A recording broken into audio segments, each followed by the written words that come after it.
Então, lá no começo da matéria, né, no começo da disciplina, a gente começou a falar da atmosfera nos níveis superiores lá, e a gente viu, né, a proteção do O2 e do N2, que absorvem as radiações de alta energia. Depois, descendo um pouco mais, a gente chegou na estratosfera, não tem ozônio, então o O2 e o ozônio absorvem o UVC, e o ozônio ainda absorve uma faixa do VB. Depois a gente foi descendo mais um pouco, a gente chegou então na troposfera, que é onde nós estamos, né?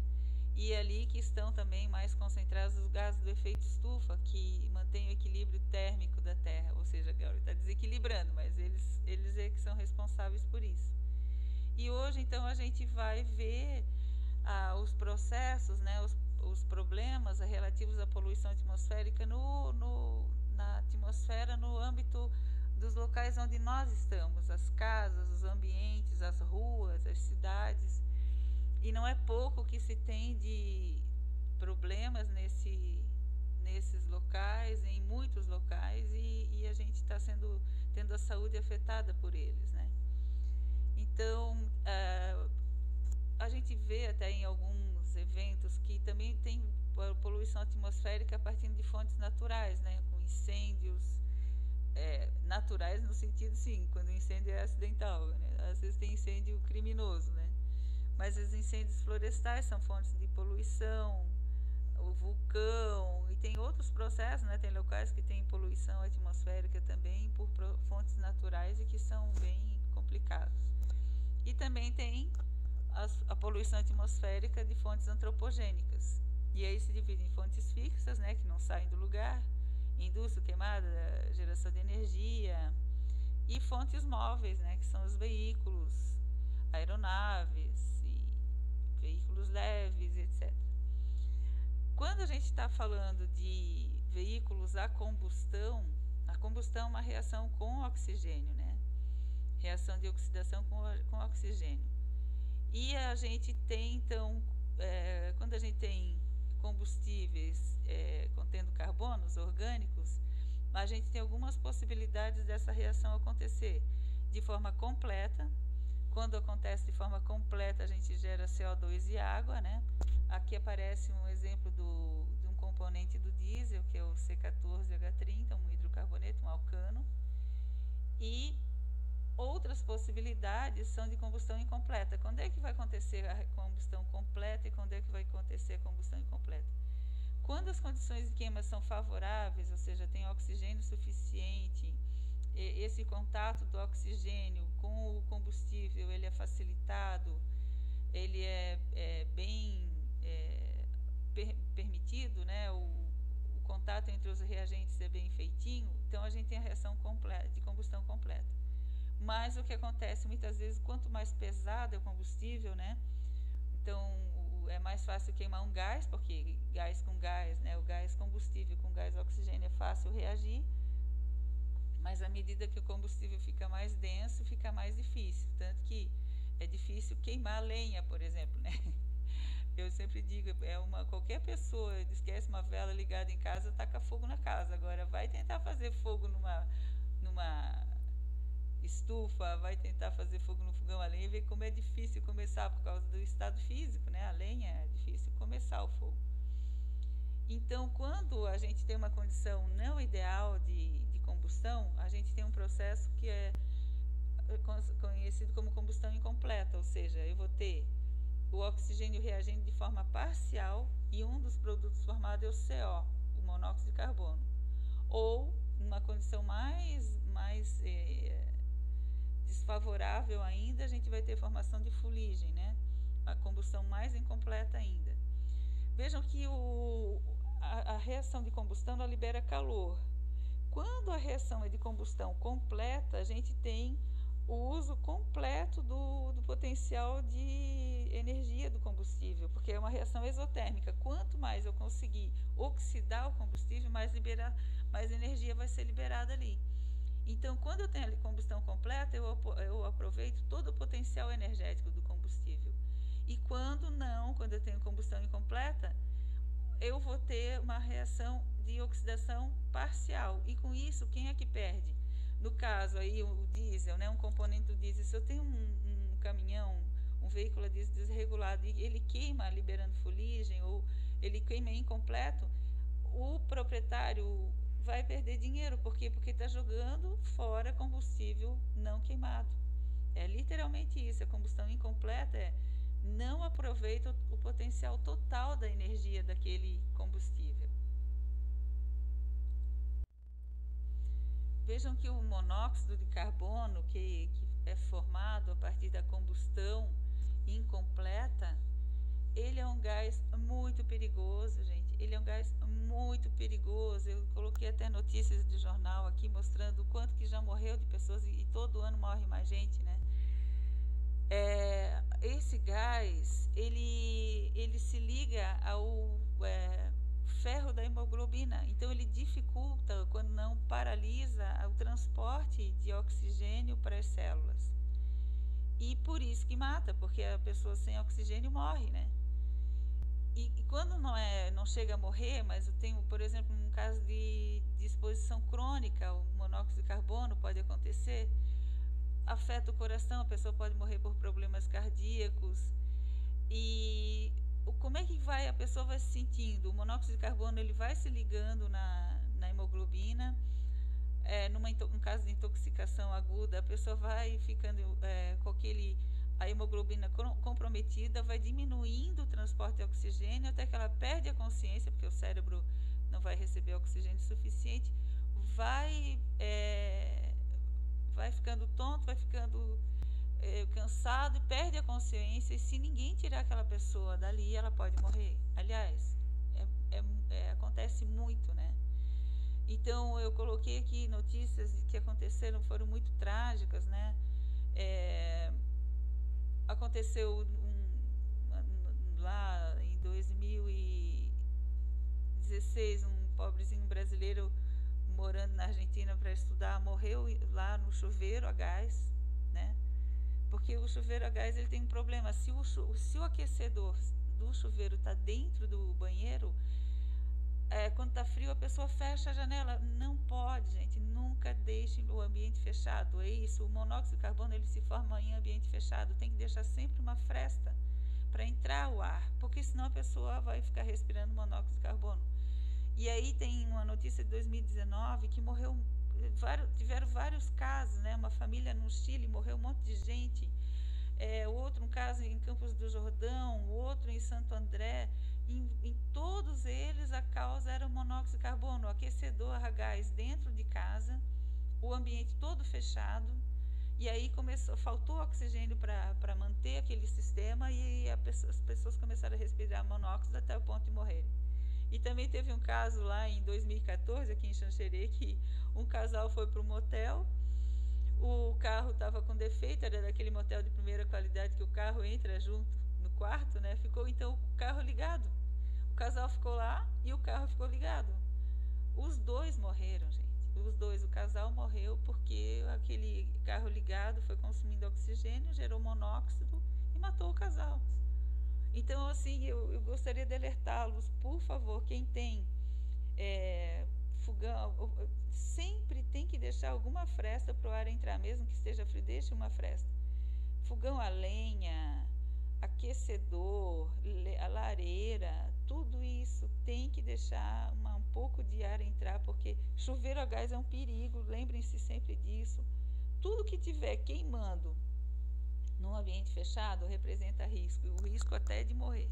Não esqueçam disso.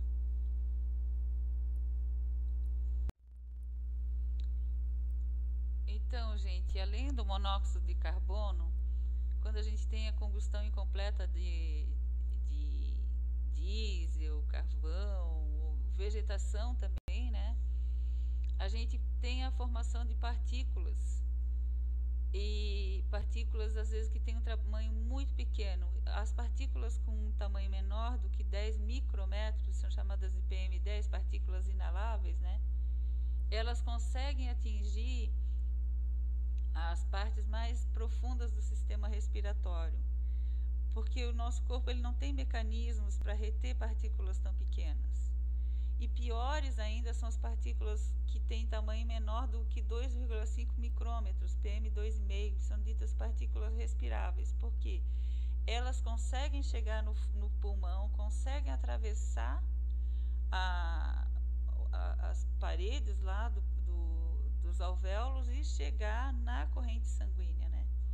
E isso é muito sério, porque essas partículas, elas carregam materiais tóxicos e elas mesmas representam risco, né? Então, PM10 e PM2,5 são materiais perigosos para a saúde. Toda vez que a gente tiver material particulado sendo gerado no processo de combustão incompleta, a gente tem aumento dos índices de morbidade e mortalidade. Foram feitos vários estudos, inclusive a equipe do professor Paulo Saldiva, lá da USP, né, um médico muito brilhante. Eles demonstraram que por ano morrem 4.000 pessoas só na cidade de São Paulo, por causa da poluição atmosférica. Porque a pessoa pode pensar, dá problema respiratório, mas não é só não, gente. Problemas cardiovasculares, problema de doença, arritmia cardíaca, problemas de derrame, né, AVC, problemas circulatórios. Então, isso tudo é causado pela poluição atmosférica. E isso se estende a todos os locais, porque tem gente que pensa, é só na cidade. Não, por exemplo, em áreas que tem queimadas, também aumenta o número de pessoas internadas e pessoas até que morrem por causa de problemas cardíacos, e as pessoas não sabem, às vezes, o que é por causa da poluição. Também tem pesquisas que esse grupo lá de São Paulo, da USP,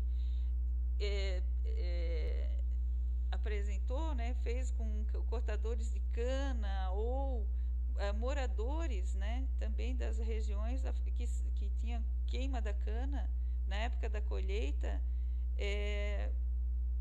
analisaram isso, e realmente também os índices de morbidade e mortalidade ficaram muito maiores do que épocas de não fumaça, de não poluição, e ainda apresentavam na urina, como diz ali no estudo, que apresentavam os HPAs, que são, daqui a pouquinho a gente já vê que são substâncias presentes, aderidas a essas partículas de material particulado. Então, é muito séria a poluição atmosférica, ela causa muitas mortes, muitas doenças, e muitas vezes as pessoas não sabem disso.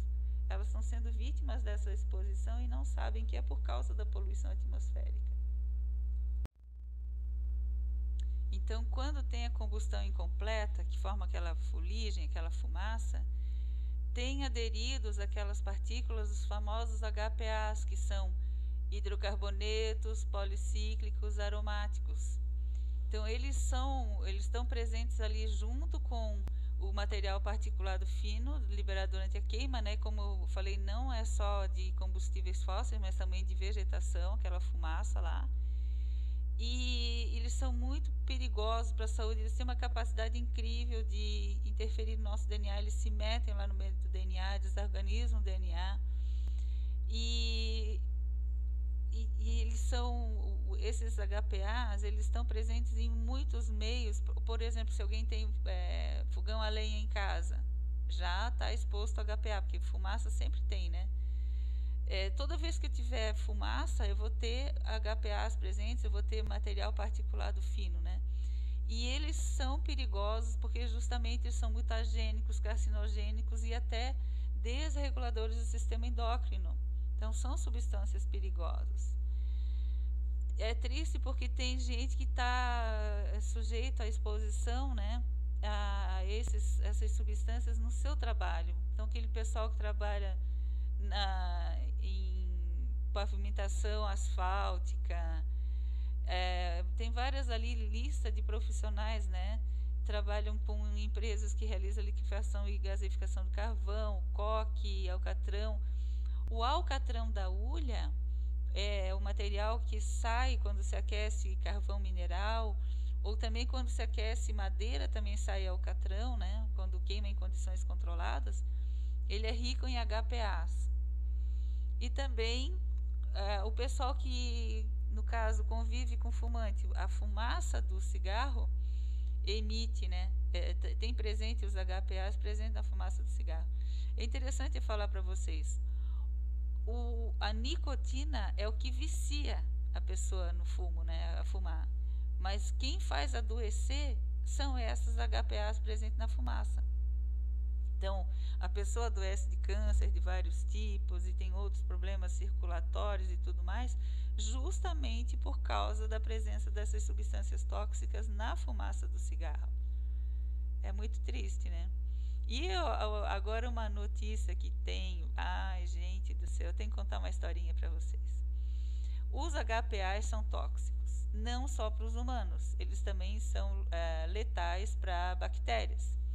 Então, há muito, muito tempo, o ser humano descobriu que colocando os alimentos para serem revestidos por fumaça, né, a defumação, esses alimentos ficavam protegidos do ataque de patógenos, de bactérias, não apodreciam, uma maneira de conservar os alimentos.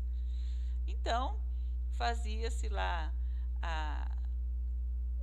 o material, o alimento ficava lá sujeito a receber a fumaça impregnava esse alimento com HPAs, e isso era uma maneira de conservar, de evitar o ataque de bactérias e outros agentes que iam degradar aquele alimento, né?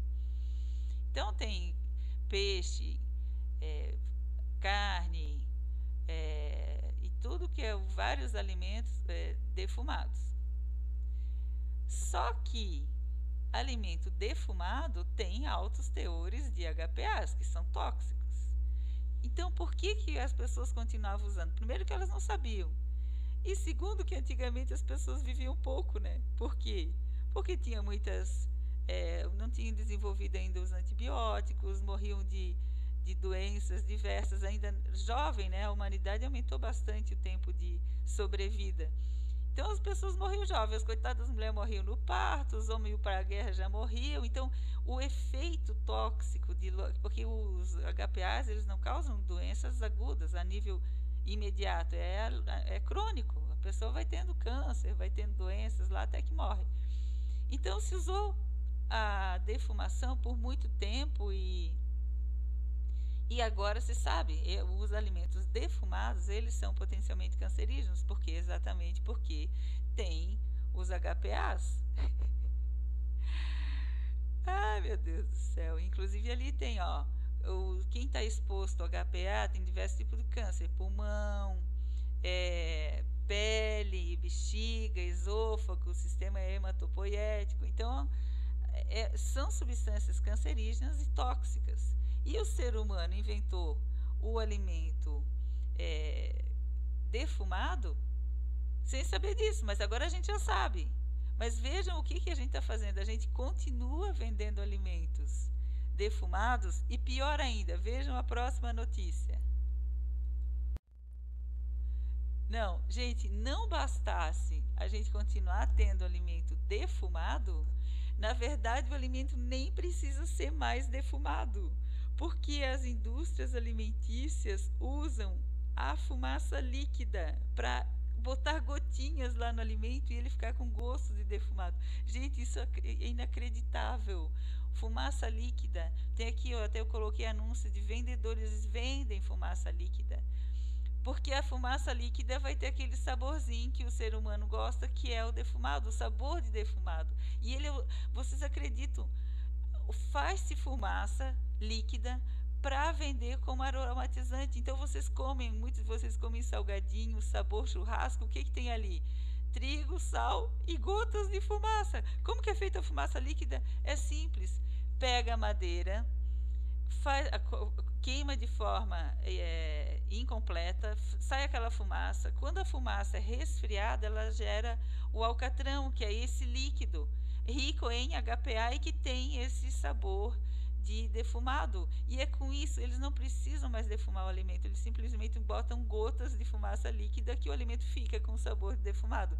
Isso é usado em queijos, é usado em embutidos de carne, é usado em peixe. Tudo que é defumado hoje em dia não precisa ser defumado, é simplesmente adiciona fumaça líquida. Vocês estão vendo aqui, fumaça em pó, fumaça líquida.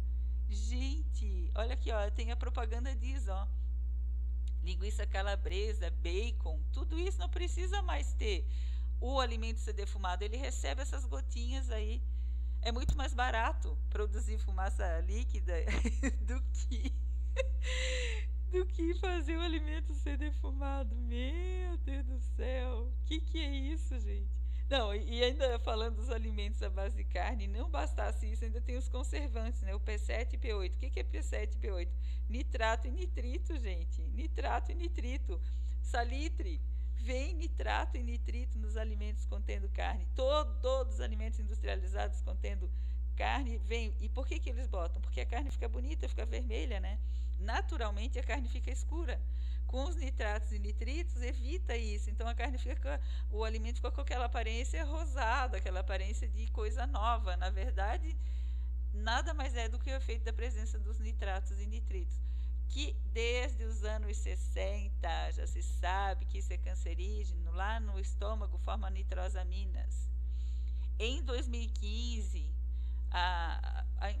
o Instituto de Pesquisa do Câncer vinculado à ONU, o IARC, em 2015 classificou os embutidos de carne como cancerígenos, na mesma classificação do cigarro, gente, por causa disso, por causa da presença de nitrato e nitrito. E agora por causa dos HPAs que são acrescentados para dar sabor. Vocês vejam que loucura.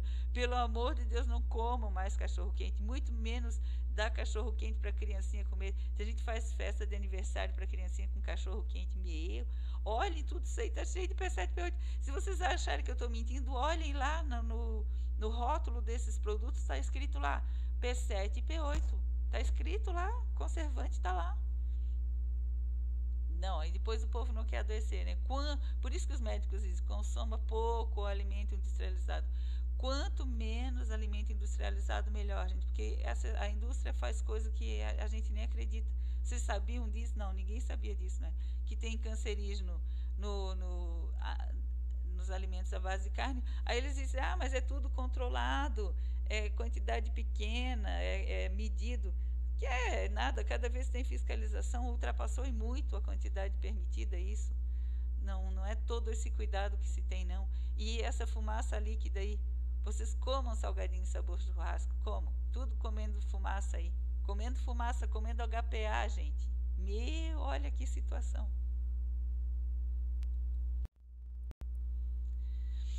Quando a gente fala de poluição dentro dos ambientes, é importante a gente falar também do NO. Não só dentro dos ambientes, nas cidades também. O NO ele é formado a partir da reação do N2 com o O2 presente no ar, quando o ar é aquecido, porque normalmente o N2 reage pouco com o O2. E essa reação vai acontecer quando a gente aquecer o ar. E onde é que tem aquecimento do ar? Tem vários dispositivos, né? Um dispositivo que gera bastante NO são as usinas termoelétricas, mas a gente também tem outros dispositivos que geram esse gás. Por exemplo, você tem aquecedor dentro de casa, né, nos lugares frios.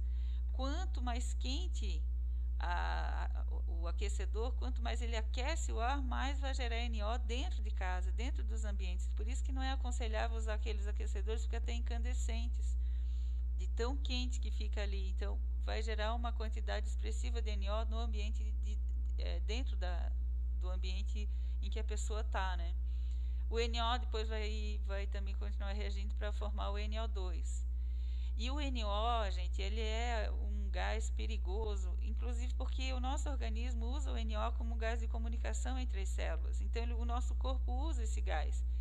Quando a gente inala uma atmosfera com o NO, a gente está, na verdade, trazendo para o nosso organismo uma molécula que é responsável por desencadear processos fisiológicos. Então, e ela é muito perigosa também por isso.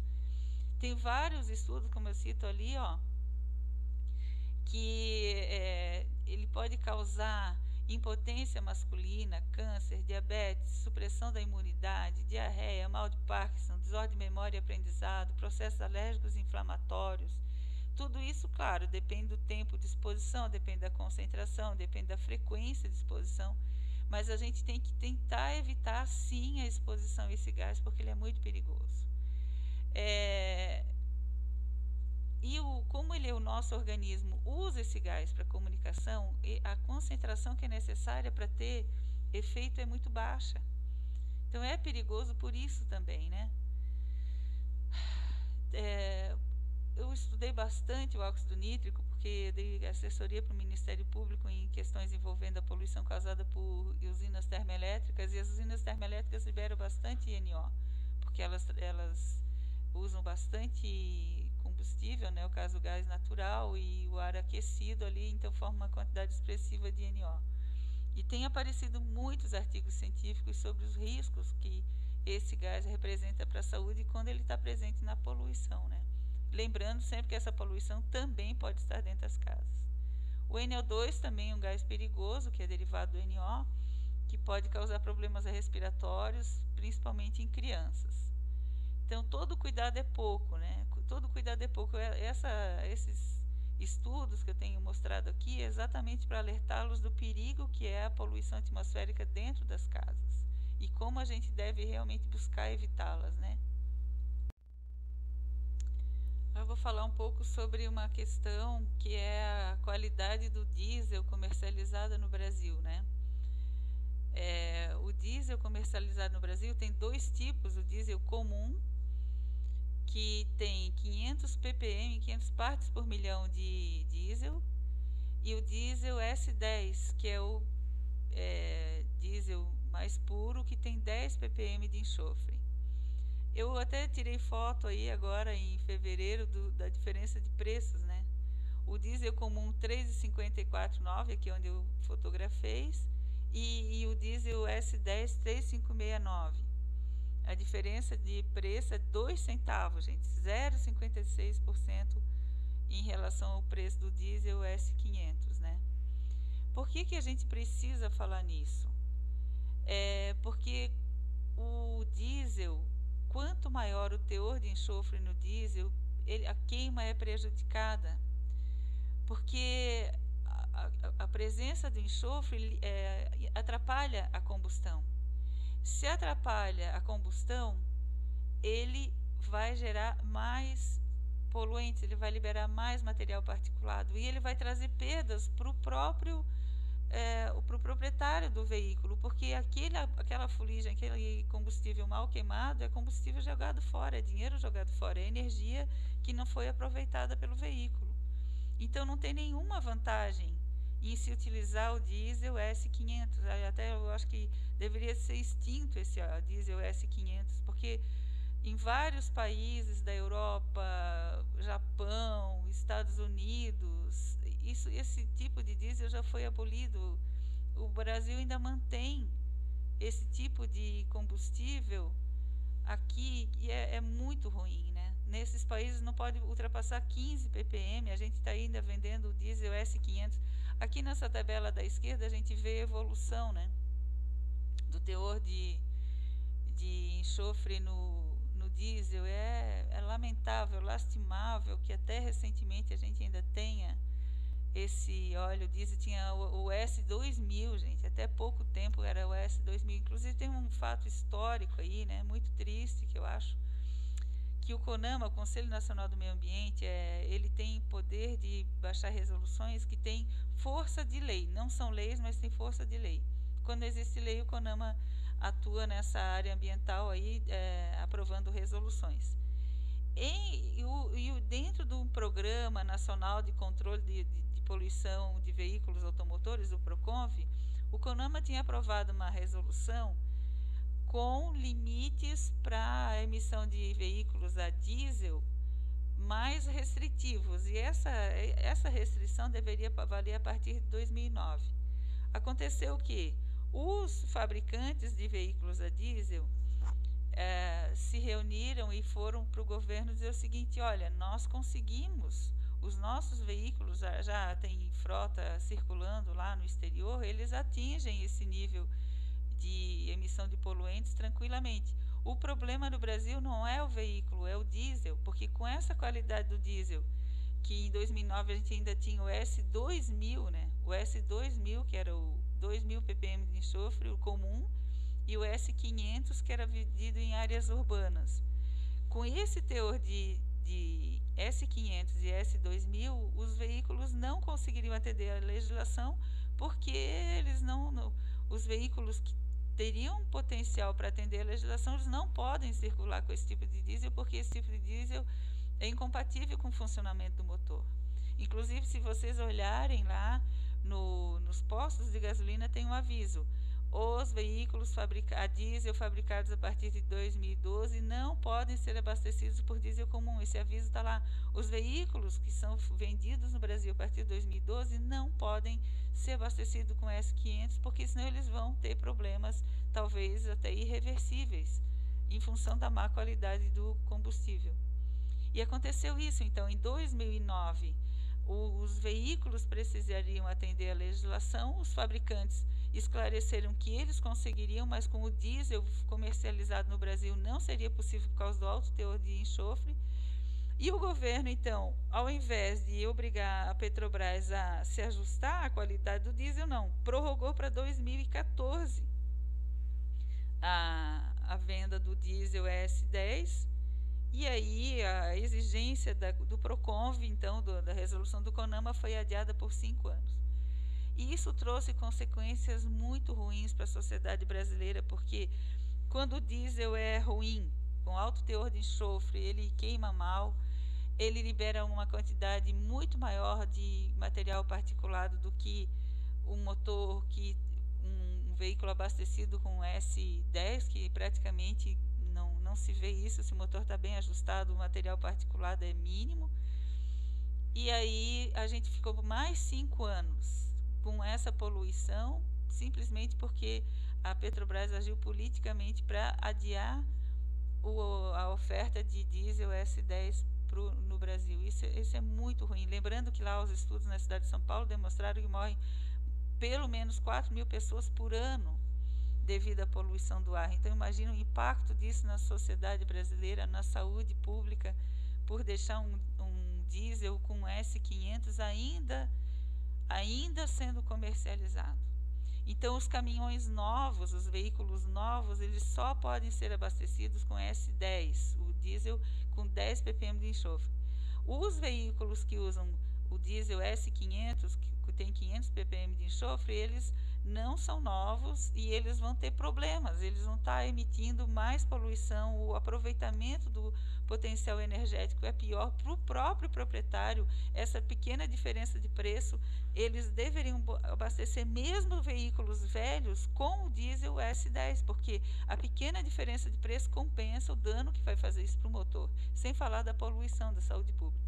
Aí vocês vão dizer, mas qual é a diferença entre o diesel S10 e o S500?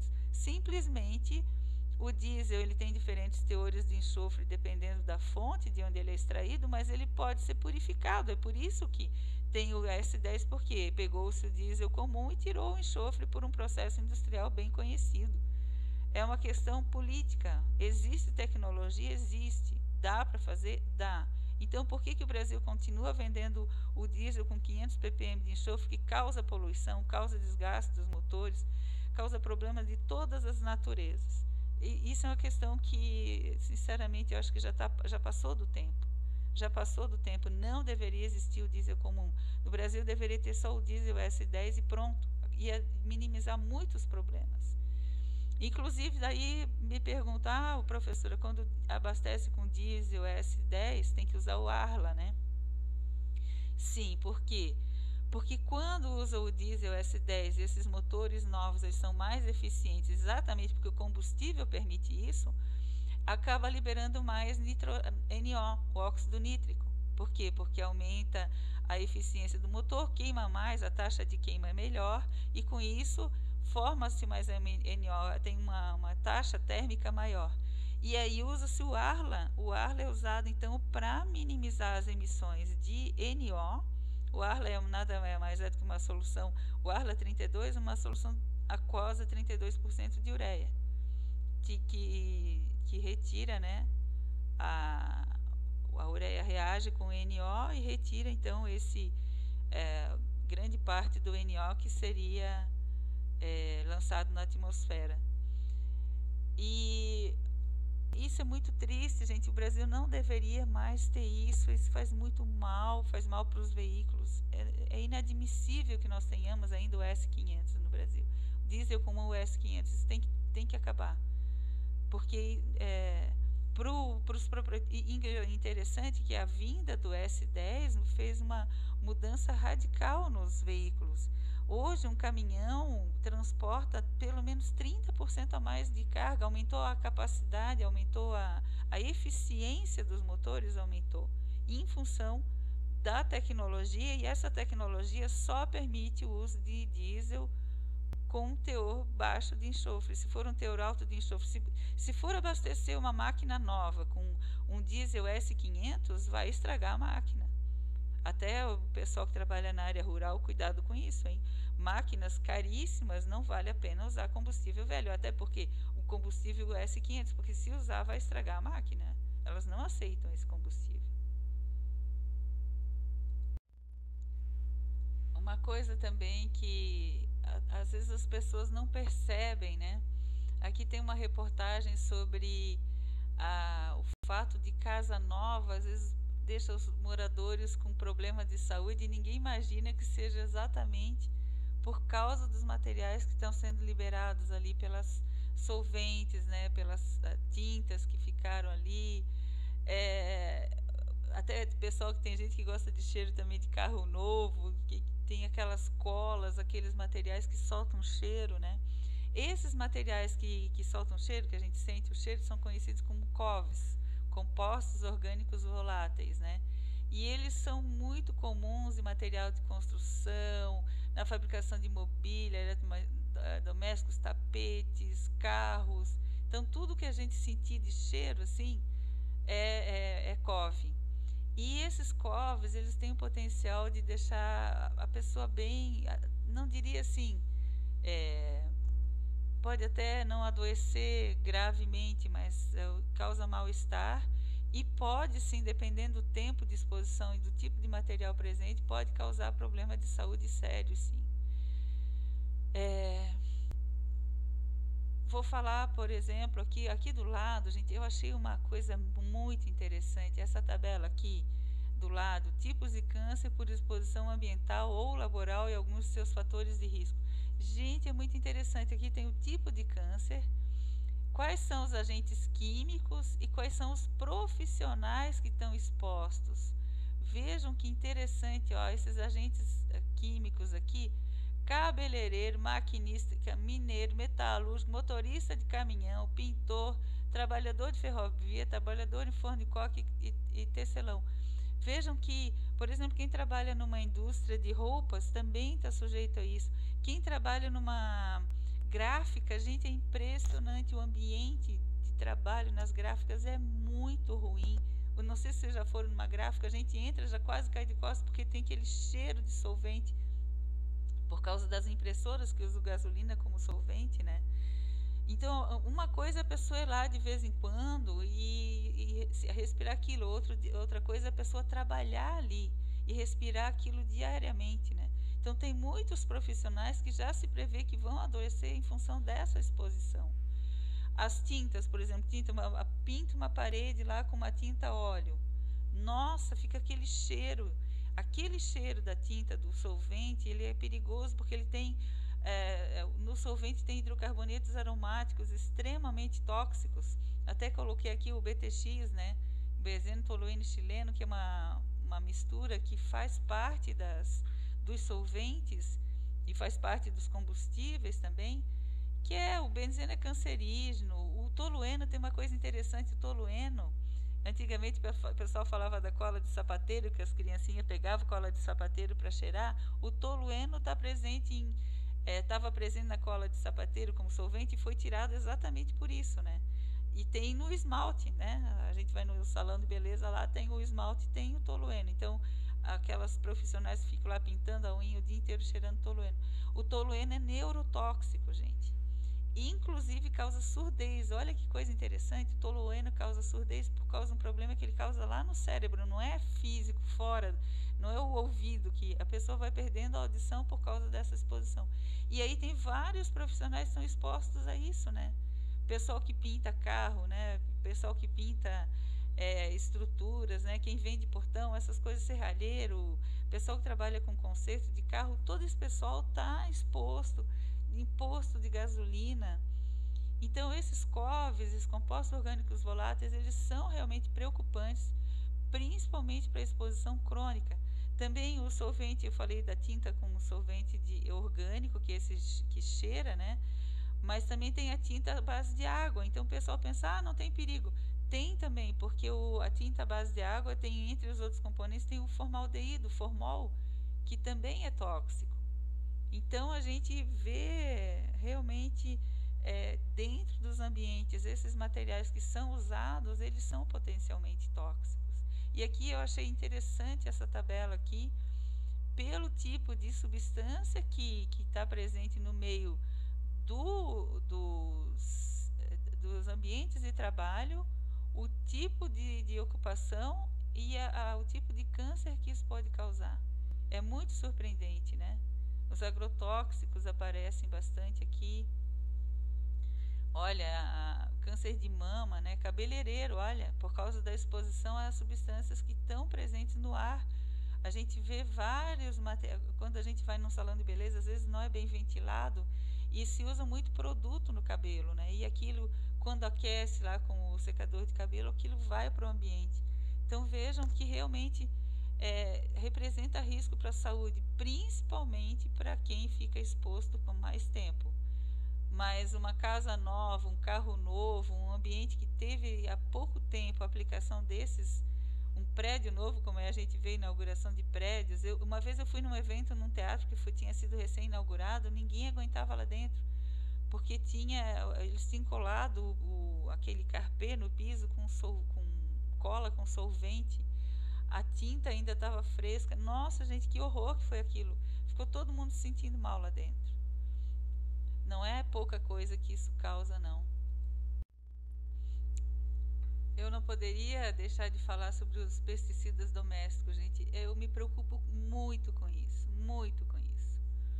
A gente vê uma infinidade de produtos disponíveis nas prateleiras dos supermercados, até em farmácia a gente vê. Existem os dispositivos que liberam, que são aquecidos e liberam o veneno na atmosfera, né? Outros que tem coloca na tomada e sai o veneno, e tem propaganda, inclusive incentivando as mães a colocar isso no quarto onde estão as crianças, né? Isso é muito sério, porque essas substâncias, muitas delas, os princípios ativos são usados até na agricultura, como agrotóxico. E aí trouxeram isso para dentro das casas das pessoas sem o devido alerta dos perigos que isso representa, dos riscos. Nós fizemos um levantamento no comércio e realmente os rótulos, eles não deixam claro que aquilo é um produto perigoso, que não deve ficar no ambiente com pessoas, isso deve ser usado antes, deixar fechado o local para eliminar os mosquitos, depois ventilar para a pessoa não respirar aquilo, mas a propaganda induz justamente o contrário, e os rótulos dos produtos também não deixam claro. Então é muito perigoso e parece que as pessoas... E isso também foi usado em campanhas de saúde pública para eliminação de vetores da dengue e outras doenças. Ou seja, a gente está cada vez mais exposto a esse tipo de substância, seja por uso em casa ou por uso público, né? Em ambientes também, em comércios, também é possível encontrar esses produtos sendo utilizados. E olhem o tamanho do perigo que isso representa. Para as grávidas, para os bebês principalmente, afetam a tireoide, nas situações agudas, né? Mas eu vou ler aqui ao lado tudo o que foi já descrito na literatura, o que pode acontecer com a pessoa pela exposição aos piretróides, que são esses produtos que as pessoas levam para casa. Vejam só: leucemia, esclerose lateral amiotrófica e diabetes, diminuição da contagem e mobilidade dos espermatozoides, incremento nos danos ao DNA dos espermatozoides, alteração no volume e no pH do sêmen, desregulação de hormônios sexuais, aumento da incidência de desordem do déficit de atenção, hiperatividade em crianças que está acontecendo muito, e autismo e atraso no desenvolvimento de crianças. Além disso, foi feito estudo epidemiológico, gente, epidemiológico, demonstrando que quanto maior a exposição aos piretróides, maior a chance de ter desenvolvimento neurológico e mental prejudicados dos bebês quando a mãe grávida fica exposta. Também tem, olha só isso, um estudo que revelou que nas cidades onde tem aplicação aérea de piretróides para o combate a mosquitos, aumento da prevalência de atrasos no neurodesenvolvimento entre crianças expostas. E não bastasse o princípio ativo, gente, tem ainda ali um dos elementos que é na composição desses pesticidas, o pesticida doméstico, vai o terbutóxido de piperonila, que é usado como sinergista. Ele também tem efeitos tóxicos sobre pulmão, rim, sangue, fígado, pele e sistema nervoso central. E foi demonstrado que a exposição a essa substância pode causar danos, lesões nos órgãos afetados. Então vejam que loucura isso, o tanto de efeitos tóxicos, perigosos associados a produtos que as pessoas levam para casa e usam sem ter noção do perigo, porque usam de qualquer maneira. Tem gente que deixa a noite inteira na tomada, ligado o dia inteiro, tem gente que nunca tira da tomada os produtos que ficam sendo liberados na atmosfera. Então o ar dentro da casa fica permanentemente contaminado, poluído por essas substâncias que são extremamente perigosas. Por outro lado, o poder público não ajuda, porque também tem propaganda estimulando o uso dessas substâncias sem nenhum alerta do perigo, né? Eu bem tentei, fiz parecer técnico, eu e meu colega, o Christian, escrevemos um artigo, escrevemos o capítulo do livro, tentando alertar. Eu encaminhei para o Ministério Público um pedido para que pelo menos os rótulos fossem mais esclarecedores, e nada aconteceu. Continua da mesma jeito e as pessoas não sabem o perigo que isso representa. Outro perigo que eu tenho que falar é o PVC. Gente, o PVC está sendo cada vez mais utilizado. O plástico, que antigamente era mais usado só em canos, né? O tipo de plástico, cloreto polivinilo, agora é cadeira, mesa, forro, forração. Também ele tá presente lá nos fios de luz, né? E esse plástico, gente, quando queimado a temperaturas menores do que 1.200 graus, eles geram dioxinas e furano. Lembra quando eu falei do 2,4-D, do agente laranja? Então, o PVC, quando é queimado a menos de 1.200 graus, gera isso. O ambiente fica permanentemente contaminado por dioxinas e furanos quando a gente tem uma situação dessa, queimando plástico a céu aberto, uma temperatura baixa. E isso não é alertado, o consumidor comum ele não tem ideia do perigo que isso representa. É comum ver que quebrou cadeira, queima, sobrou da construção, sobrou plástico lá, PVC, queima. Então o ambiente está sendo irremediavelmente contaminado. As dioxinas de furano são produtos orgânicos persistentes, nunca mais são degradados, não tem meio de degradar isso no ambiente. E são extremamente perigosos, cancerígenos, desreguladores endócrinos, causam teratogênese. Veja, essas crianças foram expostas a dioxinas de furano, estavam presentes lá no agente laranja, que foi usado na guerra do Vietnã. E é isso que nós estamos fazendo, gente. Cada vez que a gente queima plástico, alguém queima plástico contendo PVC, é isso que acontece. E o que me preocupa é que o PVC está cada vez mais comum, cada vez mais utilizado, e não existe nenhum alerta do perigo. Também fiz parecer técnico, pedi para o Ministério Público Federal exigir que as empresas colocassem esse recado nas embalagens que não é para queimar. Não adiantou nada. Então, simplesmente as pessoas não sabem e queimam. Então, o que eu sugiro para vocês, por favor, nunca queimem plástico nenhum, porque ninguém tem condição de saber o que tem naquele plástico. Plástico não é para ser queimado. Depois que eu dei essas aulas presencialmente, vários alunos diziam: professora, a gente usava isso para queimar lá junto com o churrasco. A gente usava isso lá na churrasqueira para começar o fogo. Gente, pelo amor de Deus, nunca queimem plástico nenhum. E ajudem a divulgar isso, ajudem a divulgar para os seus amigos, seus conhecidos, seus familiares. Não queime em plástico, é muito perigoso queimar plástico porque a gente não sabe o que tem ali. A queima geralmente é incompleta, na melhor das hipóteses só vai gerar HPA e material particulado, mas não é só isso, é muito perigoso. Nunca queime em plástico, nunca. Outra coisa que a gente tem que alertar é sobre a madeira tratada. Gente, isso faltou no nosso livro lá, no Ensaio sobre Poluição e Doenças no Brasil. Eu lembrei no começo do livro, depois esqueci de colocar lá. A madeira tratada é muito perigosa, porque ela tem arsênio, tem cromo, tem metal pesado, gente. Nunca queime madeira tratada, é um perigo. E, aliás, é um lixo, é um resíduo que não se sabe o que fazer. O que se faz com a madeira tratada quando ela estraga? É um produto tóxico, contendo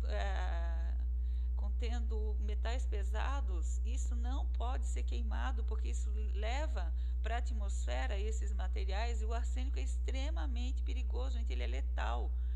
Em baixas concentrações ele é capaz de matar. Teve esse estudo aqui do professor até de Santa Catarina, aqui da Unesc, do sul catarinense, que demonstrou quanto que é perigoso, quanto que a concentração que a Organização Mundial da Saúde deveria ser 0,0001 miligramas por litro. E o que eles observaram durante a queima, o que deu ali foi 0,881 miligramas por mililitro, ou seja, 88 mil vezes mais do que o aconselhado, do que o permitido, do arsênio. E o arsênio é letal. Digamos que alguém tenha a infeliz ideia de pegar uma madeira tratada com CCA, que é esse arseniato aí, e vai usar para queimar, para fazer churrasco. A pessoa pode morrer, gente, porque esse arsênio vai para o alimento, e a pessoa come esse alimento, ela pode se intoxicar de forma aguda e morrer. E sabe lá se já não aconteceu, e ninguém sabe. Ninguém falou nada porque não sabia que era da madeira tratada. É um perigo, pelo amor de Deus. Nunca queime madeira tratada. A madeira tratada, na verdade, é um resíduo perigoso. O tratamento certo dela é no aterro classe 1, de resíduo perigoso. E a gente está aí vendendo toneladas e toneladas por mês desse material que depois não se sabe o que fazer. Isso é outra loucura também. Então, só dando uma fechada nesse assunto, dentro de casa, a gente pode ter coisas muito tóxicas, e a gente pode pessoas da família podem estar adoecendo, pode estar tendo problema, e a gente sem saber. A maioria das pessoas nem sabe. É comum quem tem fogão a lenha, quando tem a criança com rinite, com problema respiratório, asma, vários problemas, e nunca imagina que é do fogão a lenha. E gente, o fogão a lenha é um perigo. Lareira, tudo que gera fumaça dentro de casa é um perigo. A gente viu também, né, o monóxido de carbono, o perigo que é utilizar o fogo, ou utilizar qualquer maneira de aquecedores, né, de chuveiro, aquecedor do ambiente, com queima. Se não tiver ventilação adequada, um fogão comum, fogão a lenha, tem que deixar alguma parte aberta para ventilar, porque senão o monóxido de carbono, como a gente viu, ele pode matar, gente. Ele é extremamente perigoso. Ele não tem cheiro, não tem cor, a pessoa vai simplesmente ficando tonta e desmaia e pode morrer. Se ninguém tirar a pessoa daquele ambiente, ela pode morrer. Então, os HPAs, né, os hidrocarbonetos policíclicos aromáticos da fumaça, os materiais particulados finos que vão chegar de repente até a corrente sanguínea, como é o caso do PM2,5, sem falar dos solventes, né, os COVs, compostos orgânicos voláteis, também extremamente danosos à saúde. A pessoa se sente mal e não sabe do que é. Pesticidas domésticos, plástico sendo queimado, no caso o PVC, madeira tratada. Eu tenho que falar também do hipoclorito de sódio, gente, é tal né, o desinfetante que muita gente usa. Por favor, nunca usem isso e fiquem junto. O jeito certo de usar o hipoclorito é aplicar lá, vamos dizer, no banheiro, vou limpar. aplica no banheiro, fecha a porta e deixa no mínimo meia hora lá para o cloro sair do ambiente, porque a pessoa inalando o cloro, ela também vai ter problema de saúde, vai ter problema respiratório. Quem já teve problema respiratório vai passar mal. É outra coisa, faz parte dos COVs isso aí. Cuidado com isso, cuidado. Agora que vocês estão tendo essa oportunidade de ver essa aula aqui, prestem atenção. Também no ambiente de trabalho tem que ser ventilado. Tem vários ambientes de trabalho que são totalmente ruins para a saúde, como a gente viu, né? Por quê? Porque não tem ventilação e trabalho com materiais voláteis, então o trabalhador fica exposto.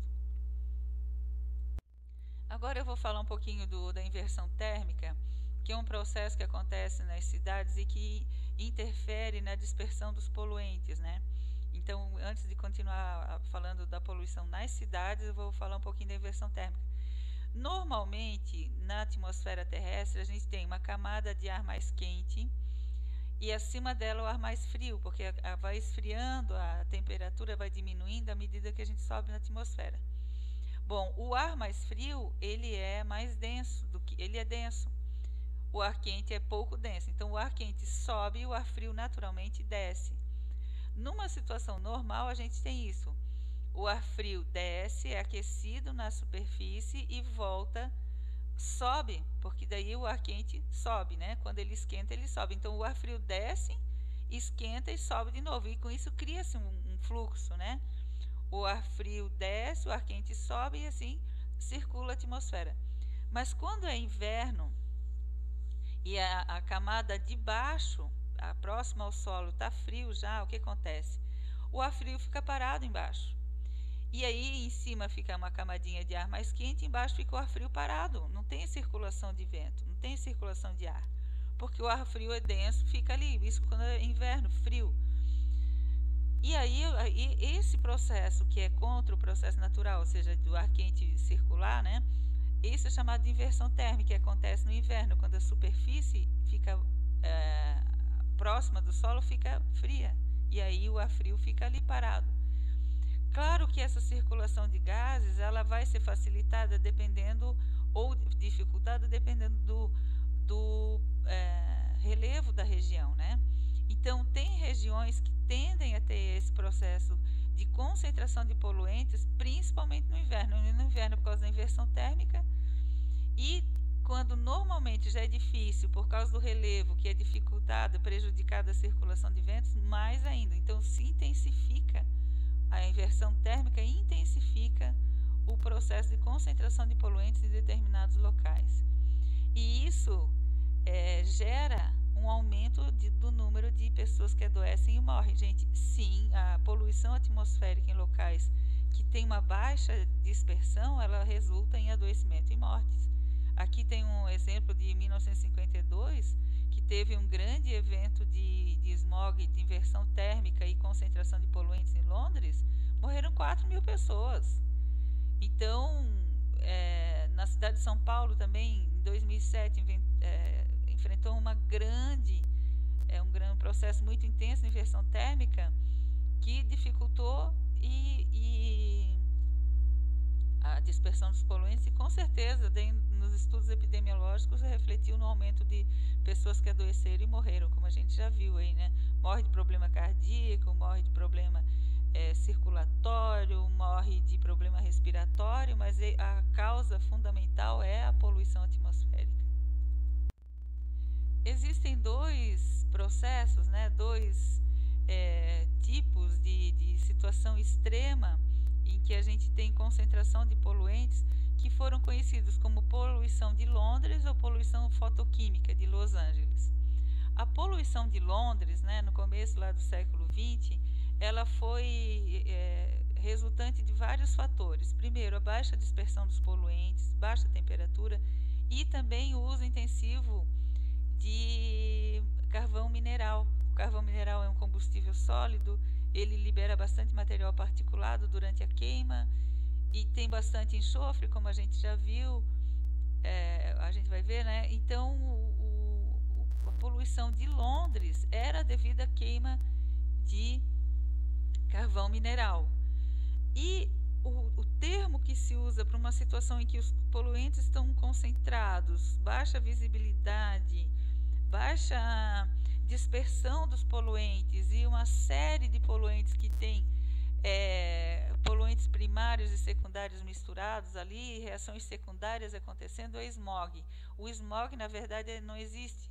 É uma junção de palavras que significa smoke, fumaça, e fog, nevoeiro. Então, é uma neblina causada pela poluição. Então, o de Londres tem como característica, como fonte primordial, a queima de carvão mineral, e ali o que tem de poluente primário é o SO2, por causa da presença de enxofre no combustível. A gente já vai ver que a presença de enxofre no carvão mineral resulta em produção de SO2 durante a queima do carvão, e isso faz com que libere o SO2, e além do que, o carvão, sendo um combustível difícil de queimar, gera partículas de fuligem, ou seja, combustão incompleta, né? Na atmosfera são gerados os poluentes secundários, então a partir do poluente primário são liberados poluentes secundários, incluindo ácido sulfúrico, partículas contendo sulfato, ácido sulfônico, etc. A poluição de Los Angeles já é diferente, porque a poluição fotoquímica, o smog, né, o smog de Los Angeles, o que é? Também forma-se uma camada de poluição devido à baixa dispersão. Sempre é isso, gente. O smog, ele sempre é por causa da baixa dispersão dos poluentes. Tem bastante fonte de poluição, a poluição é intensa, e a baixa dispersão. A geografia do local, as condições meteorológicas, como a gente viu, frio, né? Montanhas ao redor fazem com que os poluentes não dispersem bem. E aí o que acontece? Nas condições, por exemplo, que tinha em Los Angeles, com baixa dispersão e sol, né, que o sol aqui no caso ele vai fornecer energia para o VC para começar alguns processos. Então o que acontece ali? Os poluentes ficam concentrados e começam a reagir entre si, e a gente vai ter uma série de produtos ali resultantes das reações e sendo liberados também como poluentes primários, né? Nesse caso de Los Angeles, um dos poluentes que é bem característico é o ozônio. O ozônio, a nível da troposfera, ele é gerado como produto da poluição. Então, é uma situação séria, é uma situação grave, é uma situação que representa riscos à saúde, porque esses poluentes aqui, embora o ozônio, todo mundo pense que ele seja bonzinho, porque lá na estratosfera o ozônio nos protege da radiação UVB e UVC. Lá na estratosfera ele é bom, mas aqui na troposfera, quando ele é gerado a partir da poluição, ele é extremamente perigoso, porque ele é muito oxidante, ele causa diversos problemas de saúde, como a gente já vai ver. Então aqui a gente vê o poluente primário, gente, sempre aquele que sai da fonte, né, da fonte de emissão, e o poluente secundário é aquele que é gerado na atmosfera a partir de reações com os poluentes primários. Então, uma primeira etapa nesse processo do smog de Los Angeles, ou smog fotoquímico, é esse aqui, ó. O NO2, lembra do NO2, que é produzido a partir do NO? O NO é produzido a partir do aquecimento do ar, né? Então, o NO reage com o O2 dando o NO2. Na presença de luz, com comprimento menor do que 420 nanômetros, gera o NO mais o O ponto. Esse O ponto aqui, ó, como a gente já viu naquelas reações de formação do ozônio, esse O ponto gerado com a reação fotoquímica, que é a luz, né? A degradação fotoquímica do NO2 libera o O ponto. Esse O ponto reage com o oxigênio para formar ozônio. Então está aqui a fonte, ó. E por sua vez esse ozônio reage novamente, né? Voltando a gerar os precursores. Então, nesse processo, também tem outros materiais que vão reagir. O O ponto, por exemplo, aquele O ponto gerado lá, o radical oxigênio, ele também pode reagir com hidrocarbonetos. Que hidrocarbonetos são esses? A gente pode ter hidrocarboneto na atmosfera proveniente, por exemplo, dos combustíveis que são utilizados. Esses processos, eles acontecem em regiões poluídas e com baixa dispersão de poluentes, como está explicando aqui, ó. Por quê? Porque de Los Angeles é causado, o típico de Los Angeles, que tem em várias cidades, inclusive São Paulo, Cidade do México, é causado pelos veículos, porque os veículos liberam poluentes, né? E dependendo das condições da geografia, não dispersa. Então, os hidrocarbonetos liberados a partir dos veículos, dos combustíveis, também gera radicais. Outro importante radical que acontece aqui, que a gente tem que levar bastante em consideração, são os aldeídos. Tem aqui um artigo, vou passar para a próxima. Tem aqui esse artigo do pessoal que publicou artigo em 2011 falando de quais seriam os precursores do ozônio na troposfera, né? E eles esclareceram que são os NOx, como a gente viu ali, compostos orgânicos voláteis, e o CO, que na presença de radiação ultravioleta, né, a partir da radiação ultravioleta, gera-se o Al-ponto, e o Al-ponto então desencadeia as reações, inclusive com o resultado da formação do ozônio. Aqui aparecem os hidrocarbonetos, né? Uma coisa interessante, os aldeídos também são importantes. Gente, o aldeído, ele vai ser comum no Brasil porque a gente usa o etanol como combustível de veículo. A primeira reação de oxidação do etanol, quando ele não é bem queimado lá no motor, quando ele sai para a atmosfera, por exemplo, é a geração de aldeído.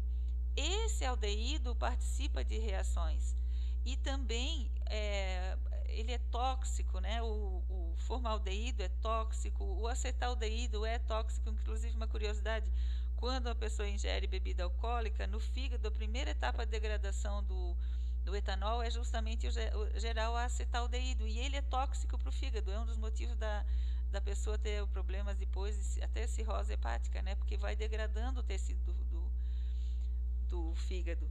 E uma curiosidade, vocês devem pensar, puxa, mas o Brasil ele é líder mundial no uso de etanol, é um combustível renovável, de fonte vegetal. Tá certo, é vantajoso isso, mas em termos de aquecimento global, porque não é combustível fóssil, né? Ele se renova. A fotossíntese faz, para crescer a cana, a princípio vai recolher parte das emissões gasosas devidas ao uso do etanol, embora todo o ciclo de produção do etanol seja movido a diesel, né? O caminhão para cá transportar os insumos e tudo mais é tudo com diesel. Então essa conta não fecha muito bem. Mas se a gente for avaliar em termos de poluição nas cidades, a gente pode pensar o seguinte: o etanol é um bom combustível quando a gente tem condições ótimas de tráfego. Por exemplo, uma rodovia com trânsito livre é perfeito, e o motor bem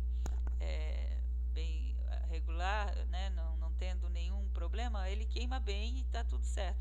Agora, numa condição de motor desregulado, num trânsito de cidade que para e toca, e principalmente se for no inverno, que dificulta mais ainda a combustão, a gente vai ter então problemas na combustão do etanol e a gente vai ter liberação de acetaldeído. Não sei se vocês já sentiram um cheiro característico quando a gente sente no trânsito um carro abastecido a álcool, a gente sente um cheiro característico. Aquele cheiro característico que é típico do acetaldeído e até do ácido acético, que a próxima etapa já é o ácido acético, né? Então, o etanol é um bom combustível em condições ideais de trânsito. Quando a condição de trânsito e do veículo não são ideais, ele pode gerar realmente esse subproduto tóxico, né? Que vai gerar problemas na saúde, até nos equipamentos, que ele também causa danos aos equipamentos. O ozônio, por exemplo, aqui na troposfera, ele é um gás extremamente perigoso, é um gás tóxico. Tem gente que usa tratamento com ozônio, eu acho um perigo tudo isso, porque tem até esse estudo aqui que mostrou que mesmo em concentrações muito baixas, o ozônio troposférico ainda foi associado com risco aumentado de morte prematura, gente. Ele é um agente oxidante, é um agente tóxico para o ser humano e ele é perigoso, tá? Então, a geração de ozônio no nível da troposfera é um processo perigoso. E vai acontecer só nas cidades? Não, gente. A geração de ozônio, ela acontece em situações em que eu tenho poluição concentrada, seja na cidade por causa dos veículos, seja no campo por causa das queimadas, tá? Onde tem queima de vegetação, que fica aquela concentração de poluentes, baixa dispersão, também tem ozônio. Tem vários estudos que demonstram que isso também acontece em áreas rurais, onde tem queima de vegetação, queima de biomassa, né? Aqui uma curiosidade para vocês, que os NOx, que são precursores do ozônio troposférico, a gente viu a primeira reação de formação do ozônio lá era a degradação do NOx, né, pela luz. É interessante que quando se queima uma plantação, perde-se 35% do nitrogênio aplicado no solo na forma de adubo. 35% do adubo é perdido na forma de NOx, ou seja, o produtor que bota fogo lá, ele perde o seu adubo, gera um precursor de ozônio, lucro zero, só prejuízo, né? Eu achei interessante colocar esse dado aqui. Uma outra consequência da poluição atmosférica é a chuva ácida, gente. A chuva ácida, o que é a chuva ácida? Antes a gente tem que ver o que não é ácida. Depois a gente vê o que é a chuva ácida. Gente, na atmosfera, como a gente já viu, tem CO2, o gás carbônico, né? Na atmosfera, o CO2 reage com água formando o ácido carbônico e ele se dissocia liberando H+. Então, o pH de uma chuva, de uma atmosfera não poluída, não é 7, não é neutro, é 5,6. Por quê? Porque a presença do ácido carbônico faz com que essa água, essa neve, essa chuva tenha um pH um pouquinho abaixo de 7. Então, o pH normal da chuva não poluída é 5,6, tá? Quando é que é considerado chuva ácida? Quando o pH fica menor que 5. Aí é considerado chuva ácida. E o importante, quais são os ácidos que fazem parte da chuva ácida? Os dois ácidos principais que fazem parte são o ácido sulfúrico e o ácido nítrico, os mais comuns. A gente viu já que quando o ar é aquecido, o O2 reage com o N2 formando o NO, certo? Então, esse NO, que é proveniente do aquecimento do ar, libera o poluente primário, que é o NO. O NO na atmosfera reage formando o NO2, e o NO2 lá na atmosfera continua reagindo, reage com água para formar o ácido nítrico. Então, o poluente primário que gera o ácido nítrico na atmosfera, gente, o NO, é gerado a partir do aquecimento do ar. Aí vocês vão dizer, mas onde que tem aquecimento do ar? Gente, em qualquer sistema de queima, a gente tem o ar aquecido, porque se usa o O2 como comburente O2 do ar. Então, a gente tem veículos, a gente tem avião, a gente tem termoelétrica, que é importante. Dentro de casa, a gente tem também os dispositivos lá que tem aquecimento, né? Eu vou usar um aquecedor elétrico, que é aquele material incandescente. Estou gerando NO ali. Toda vez que eu tiver aquecimento do ar, eu vou ter geração de NO. Então, na atmosfera, o NO, ele liberado, ele não para, gente. Ele vai reagir até o final, até gerar o ácido nítrico. Tanto que se eu souber a quantidade de NO, eu posso saber a quantidade de HNO3, porque todo o NO vai virar HNO3 na atmosfera. Como o HNO3, o ácido nítrico, é um poluente secundário e o NO é o primário, o NO é liberado num local e o HNO3, o ácido nítrico, ele pode ser formado muito longe. O vento leva embora, aí eles vão reagindo e essa acidez aqui, esse ácido, pode aparecer em um lugar bem distante porque foi transportado. O poluente primário foi reagindo na atmosfera e o poluente secundário vai aparecer em lugar distante. Então, a fonte primária do ácido nítrico é o aquecimento do ar. E o outro ácido presente na chuva ácida, que é o ácido sulfúrico, a fonte primária dele é o quê? É a presença do enxofre em combustíveis. Quando o combustível é queimado, o enxofre também reage com o oxigênio. Ele está lá dentro do combustível, ele também vai reagir, formando o SO2, que é o poluente primário, o que sai da fonte. O SO2 continua reagindo, formando o SO3, e finalmente o ácido sulfúrico.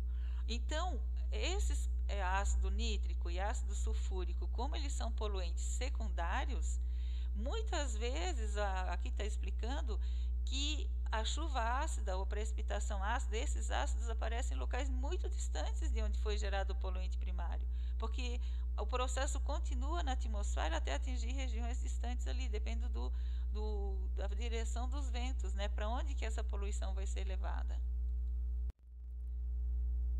Aqui eu trouxe alguns dados da literatura sobre a acidez da chuva, né, o pH da chuva em várias localidades. Aqui esse estudo realizado na China, em que diversas cidades da China tiveram pH com característica realmente de chuva ácida, porque lá na China é intensivamente utilizada a queima de carvão mineral também. Por isso que tem várias cidades da China que hoje em dia tem lá em Londres já não tem mais, que é aquele smog químico, smog de Londres, mas tem aqui na China tem bastante por causa do uso do carvão mineral como combustível em usinas termoelétricas, né? Tem muito material particulado, tem SO2, tem chuva ácida como poluente secundário lá, o ácido sulfúrico, né? Aqui também tem Tóquio, Istambul, Itatiaia, olha que interessante, cidade do Brasil, na cidade do México. Então, são dados que demonstram que em várias partes do mundo esse fenômeno da chuva ácida, lembrando que abaixo de 5 pH já é considerado chuva ácida, né? Aqui um estudo que foi realizado na Europa entre 2000 e 2017, 17 anos de estudo, né? E com 450 amostras, mostrando localidades, né, 450 localidades, demonstrando que realmente que 94,44%, gente, 94, quase 95%, apareceram com valores inferiores a 5, ou seja, na maioria absoluta das localidades observou-se sim na União Europeia a chuva ácida, né, esse fenômeno está acontecendo lá. 5% entre 5,5 e 5,6 e 0,44 somente entre 5,6 e 6. Então, a maioria das localidades analisadas na União Europeia realmente apresentam altos índices de poluição atmosférica pela presença de ácidos que resulta na chuva ácida, né? A gente fala chuva, mas é chuva, neve, neblina. Bem lamentável isso. E em Santa Catarina, a gente tem lá na cidade de Imbituba, tem a usina termoelétrica de Jorge Lacerda, que usa o carvão mineral como combustível. O enxofre de Santa Catarina, o carvão mineral de Santa Catarina, ele tem altos índices de enxofre, entre 2,5% e 3%. E isso é muito ruim. Quanto mais enxofre, mais vai liberar SO2 durante a queima, né? Então, teve um estudo divulgado em 92 e citado aqui em Brena, que em 1986 essa usina consumiu 1.900.000 toneladas de carvão e lançou 300 toneladas por dia de SO2 na atmosfera. Então, realmente aquela região ficou bastante comprometida pela chuva ácida, né? Esse professor Homeres aqui, ele era professor da UFES, que agora é aposentado, lá do departamento de Química, a equipe dele que realizou esse estudo. Claro que as consequências não são pequenas, né, gente? Uma situação de lançar 300 toneladas por dia do combustível, do poluente primário, SO2, aqui, se a gente vê, dá 32, com 32, 64 gramas por mol. E vai gerar ácido sulfúrico 98. Então, vai gerar mais ainda ácido sulfúrico diariamente, né? Mais de 300 toneladas. E aí foi feito estudo também para verificação. Os rios apresentavam pH entre 2 e 3. Por causa disso, por causa do lançamento desse SO2 lá na usina de Jorge Lacerda. É muito triste. Depois essa usina foi vendida para outra empresa, instalaram sistemas de controle da poluição, mas o estrago naquela região não foi pequeno. As consequências, então, da chuva ácida nos ecossistemas. Vou começar falando da vegetação, né? O solo, quando recebe ácido sulfúrico e ácido nítrico, ele perde o cálcio, perde o magnésio, porque o ácido vai dissolver aquele material onde o cálcio e o magnésio estão e vai solubilizar o cálcio que é levado embora. E o material resultante não é absorvido pelas plantas. O sulfato de cálcio não é absorvido, ele é insolúvel. Então, o cálcio e o magnésio, que são nutrientes importantes para as plantas, eles deixam de estar disponíveis. Tanto florestas quanto plantações, né? Claro que nos ambientes, nos recursos hídricos, é um desastre quando a acidez aumenta, o pH diminui, tem mortandade, tem locais que ficam absolutamente mortos, né? Não tem nenhuma vida lá porque o pH é muito baixo. Isso acontece no Brasil, ali na região do sul do estado, aconteceu do estado de Santa Catarina. Acontece em lagos da Suíça. A Suíça não tem indústria nenhuma, mas vem a poluição da Alemanha, vem a poluição da França, vem a poluição de outros lugares e despeja os ácidos nos lagos lá, que tem lagos com um pH muito baixo que inviabiliza qualquer tipo de vida ali, né? Outra coisa que acontece, então, no solo perde o cálcio, perde o magnésio, não fica mais disponível para as plantas, e disponibiliza o alumínio, que fica disponível para as plantas. Então, essa disponibilidade das plantas, para as plantas, do alumínio e outros metais pesados, intoxica as plantas.